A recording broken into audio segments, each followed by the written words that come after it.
Disinformation never stops, and neither do we.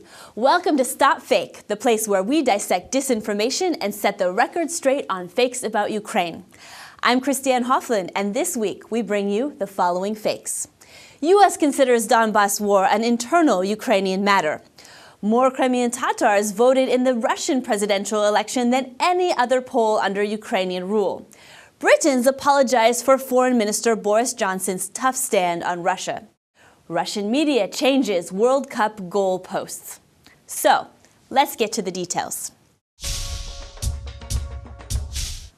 On March 22, scores of Russian media featured stories claiming that the U.S. considered the war in the Donbas region of eastern Ukraine an internal Ukrainian matter. Life Novosti, Rambler, and others cite Russia's presidential spokesman Dmitry Peskov speaking about the recent conversation between Donald Trump and Vladimir Putin.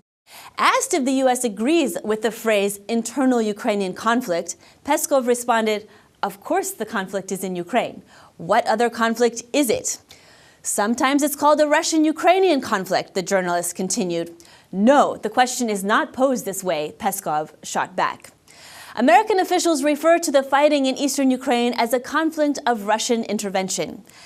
Countless U.S. official statements and documents since 2014 have expressed Washington's certainty about the presence of Russian forces in Donbas. This is a 100% Russian-commanded and controlled operation, said U.S. Special Representative for Ukraine negotiations Kurt Volker at a recent Washington think tank event.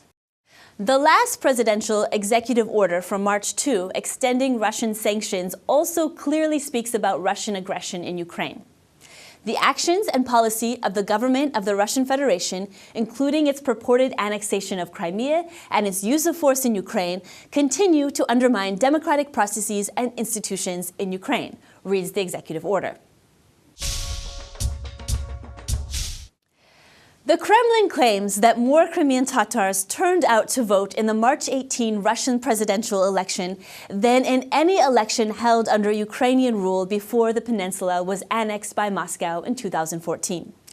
The Mejlis of the Crimean Tatar people, the official Crimean Tatar representative body, disputes such claims. The Mejlis chairman, Rifat Chabarov, said that more than 90% of Crimean Tatars living in the peninsula completely ignored the election.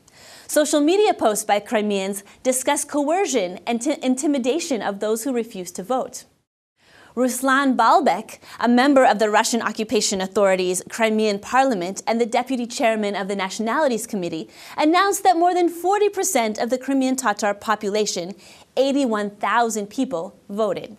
Mr. Balbek claims that under Ukrainian jurisdiction, only 60,000 to 70,000 Crimean Tatars ever participated in elections. Mejlis leader Rifat Chabarov says, though people were forced to vote in Crimea, the overall voter turnout was only around 30%. Mejlis deputy chairman Nariman Jalalov pointed out that video footage from the polling stations where Crimean Tatars are concentrated did not back up claims of the higher voter turnout. Independent monitors and OSCE observers refused to monitor the March 18 elections in occupied Crimea. Pro-Kremlin media claims the British public has criticized Foreign Minister Boris Johnson for his position on the nerve agent poisoning of former Russian spy Sergei Skripal and his daughter. Johnson said that Britain's quarrel is with Putin's Kremlin and his decision to direct the use of a nerve agent on the streets of the UK. There is something in this kind of smug, sarcastic response we've heard that indicates fundamental guilt, Johnson said. Moscow was clearly displeased with the UK pointing the finger of blame at the Kremlin. Indignation was not enough, so the Kremlin's propaganda machine manufactured a fake, claiming the British were upset with Boris Johnson and were apologizing to Russia for his hardline position. "Shame on you, Boris," declared Life.ru. "Boris, shut up," shouted Zvezda, the mouthpiece of Russia's defense ministry. Ashamed of May and Johnson, British apologized to Russia for London's accusation, held the headline of RIA Novosti. The source of these fake stories are the alleged apologetic responses that Britons tweeted, reacting to the Russian embassy in the UK tweet of Kremlin spokesperson Peskov, calling Johnson's statement a shocking and unforgivable violation of diplomatic norms. Of the 237 responses to the Russian embassy tweet, only one, from the account of a Steph Anthony Coburn, is an apology. Coburn, who registered his British account in 2013, clearly shows pro-Russian sentiments. He tweets about the Ukrainian junta, which violates the rights of Russians, and frequently retweets RT and Sputnik stories, Defense Ministry statements, and Putin's quotes. Even by Kremlin standards, to claim that Britain is apologizing to Russia on the basis of one tweet is clearly a huge exaggeration, and frankly, what the British would call downright barmy.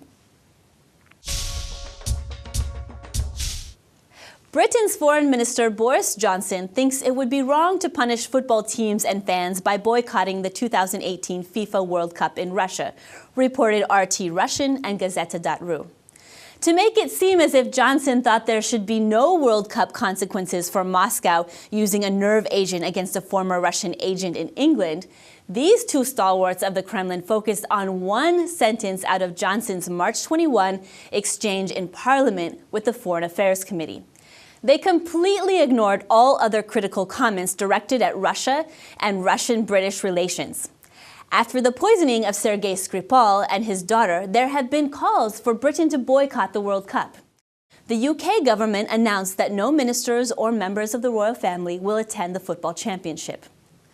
Johnson responded in Parliament to Labour MP and ardent football fan Ian Austin's comment that winning the football competition through corruption, Vladimir Putin will use the event the way Hitler used the 1936 Olympics.